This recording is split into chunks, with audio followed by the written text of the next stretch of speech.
الحمد لله رب العالمين والصلاة والسلام على سيد المرسلين وعلى آله وصحبه أجمعين اما بعد. محترم سامعین و ناظرین،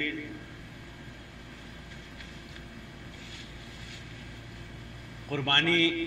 کرنے کے بعد قربانی کا جو گوشت ہوتا ہے اور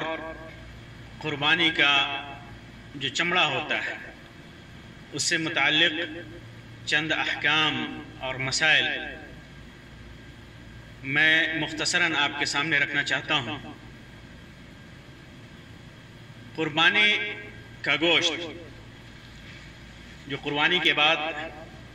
تمام شرائط قربانی کے پورے ہونے کے بعد ہمارے سامنے ہوتا ہے، حلال شکل میں، طیب اور طاہر پاک شکل میں، اس کا مصرف کیا ہے؟ اس سلسلے میں اللہ تبارک و تعالیٰ نے ارشاد فرمایا فَكُلُوا مِنْهَا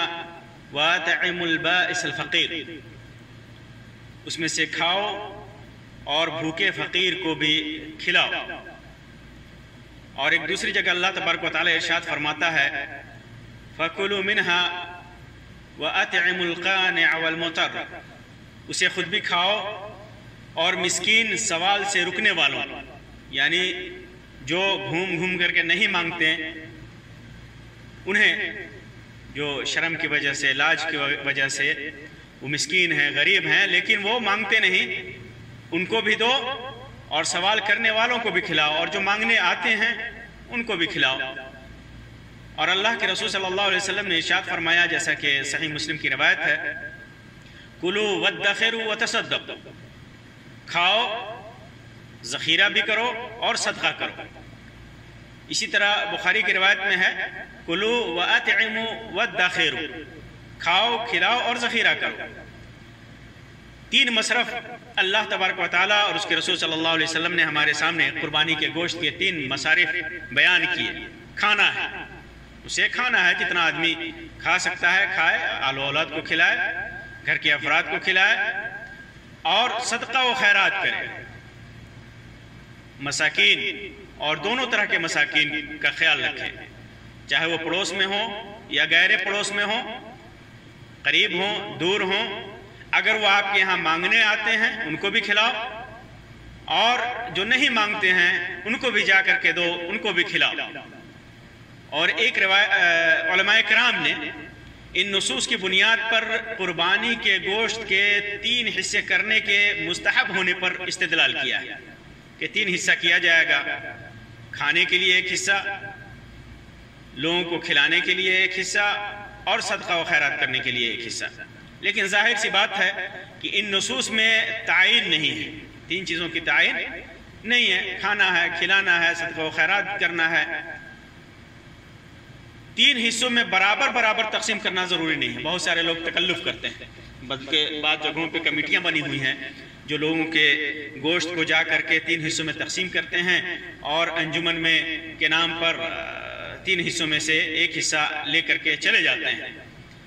لیکن ٹھیک ہے، انجمن اگر کہیں بنی ہے اور وہ لوگ مکلف ہیں اور ایمانداری کے ساتھ گوشت کو فقراء اور مساکین میں تقسیم کرتے ہیں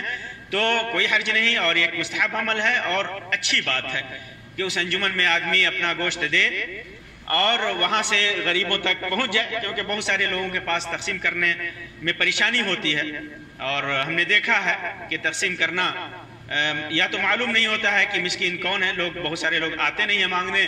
اور بہت ساری جگہوں پہ لوگوں کو معلوم نہیں ہوتا ہے کہ یہاں کون سے مساکین ہیں اور انہیں کیسے دینا ہے. تو ایسی کمیٹیاں بنی ہوں تو ان میں جمع کرنا زیادہ بہتر ہے. لیکن برابر یہ ضروری نہیں، آپ دے سکتے ہیں برابر، کوئی حرج نہیں ہے، زیادہ بھی دے سکتے ہیں، کم بھی دے سکتے ہیں، وسعت ہے اس کے اندر.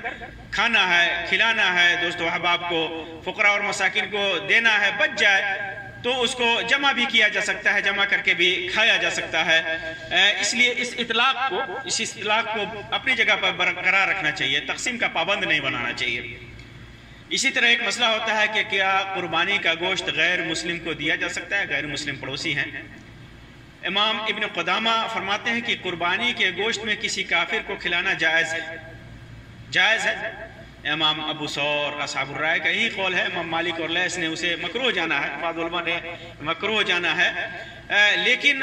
چونکہ وہ ایک کھانا ہے، گوشت قربانی کا گوشت ایک کھانا ہے، اس لیے ذمی کو تمام کھانوں کی طرح کھلانا جائز ہے، جس طرح ذمی کو کھلانا جائز ہے، نیز اس کے لیے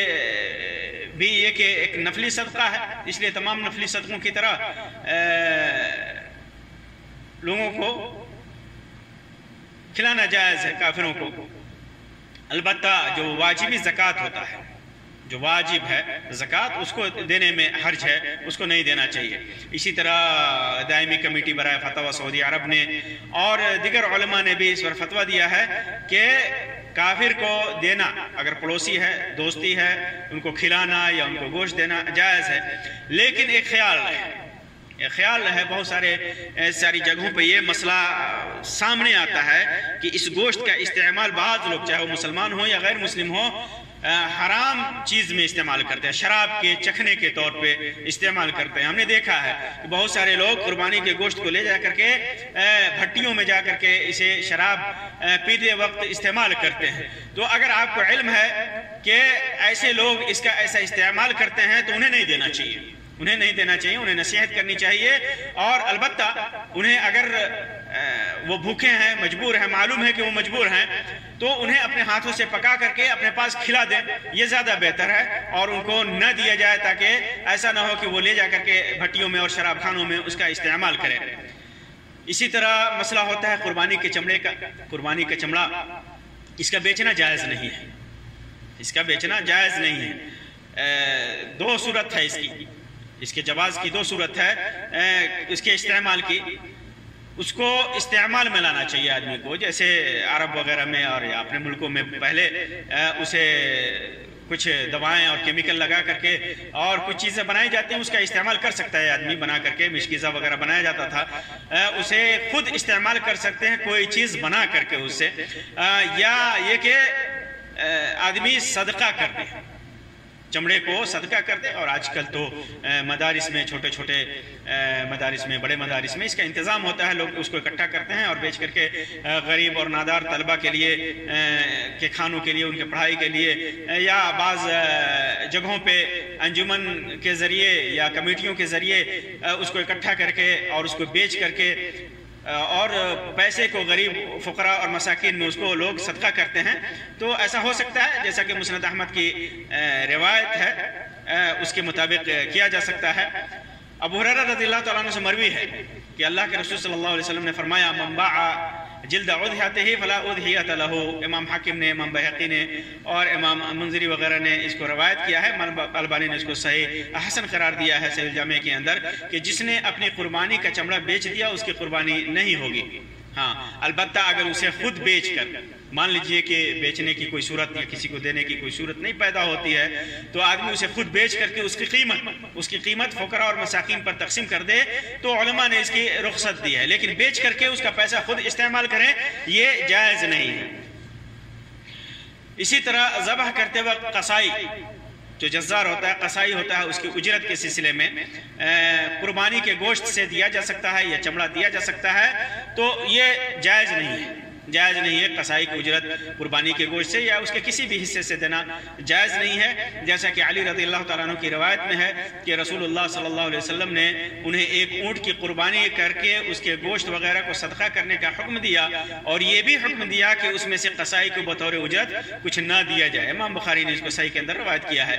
علی رضی اللہ تعالیٰ عنہ فرماتے ہیں کہ ہم لوگ قصائی کو اپنی جیب سے دیا کرتے تھے۔ حافظ ابن حجر بعض اہل علم سے نقل کرتے ہیں، جیسا کہ فتح الباری کے اندر ہے، کہ قصائی کو معاوضہ ہونے کے سبب قربانی کے گوشت میں سے بطور اجرت دینا ممنوع ہے، یعنی معاوضہ کی طرف اس کو استعمال نہیں کیا جا سکتا ہے۔ امام نووی نے بھی یہی بات کی ہے صحیح مسلم کی شرح کے اندر۔ امام ابن قدامہ فرماتے ہیں کہ اگر قصائی کو قربانی کے گوشت میں سے بطور صدقہ یا ہبہ دیتا ہے تو اس میں کوئی حرج نہیں، کیونکہ ایسی صورت میں وہ دوسروں کی طرح ایک عام آدمی ہے، اس لیے کہ اس جانور سے اس کا تعلق رہا ہے، وہ ذبح کرتا ہے، یہ امید لگایا رہتا ہے کہ جس کی یہاں اس نے قربانی ذبح کی ہے، جس جانور کی قربانی کی ہے، اس کی طبیعت اس کی خواہش کرتی ہے کہ مجھے بھی اس گوشت میں سے ملتا تو میں بھی اس کو استعمال کرتا، اس وجہ سے عام صدقہ اور عام ہدیہ کے طور پر اس کو دیا جا سکتا ہے، لیکن اجرت کے طور پر اور قیمت کے طور پر اس کو نہیں دیا جا سکتا، اجرت کی قیمت کے طور پہ نہیں دیا جا سکتا۔ تو یہ قربانی کے گوشت کے چند مسائل تھے، اور یہ بھی واضح ہے کہ قربانی کے گوشت کا ہر حصہ جسے کھانا چاہیے، جس کا کھانا جائز ہو اسے کھا سکتے ہیں۔ ایسا نہیں کہ کوئی حصہ اگر ہماری طبیعت کو نہیں بھاتی ہو یا جسے ہماری طبیعت صحیح نہیں سمجھتی ہو تو ہم اسے حرام کا فتویٰ دیں، ایسا نہیں ہے۔ ہر وہ جز، ہر وہ حصہ خون کے علاوہ ہر وہ حصہ جسے آدمی کھا سکتا ہے، جس کے اندر وہ خود کراہیت محسوس نہ کر سکتا ہو، چاہے وہ کوئی بھی عضو ہو، کلیجی ہو، تلی ہو، گردے ہوں، گوشت ہو، سینے کا گوشت ہو یا جو بھی گوشت ہو، یا اسی طرح بٹ وغیرہ ہو، اگر سر وغیرہ ہو، پیر ہو، پائے ہو، کوئی بھی چیز ہے انسان اس کو کھا سکتا ہے اور اس کے کھانے میں کوئی حرج نہیں ہے۔ اللہ تبارک و تعالیٰ سے دعا ہے کہ اللہ تبارک و تعالیٰ ہمیں حلال رزق کھانے کی توفیق عطا فرمائے، ہمیں زیادہ سے زیادہ اپنی نعمتوں سے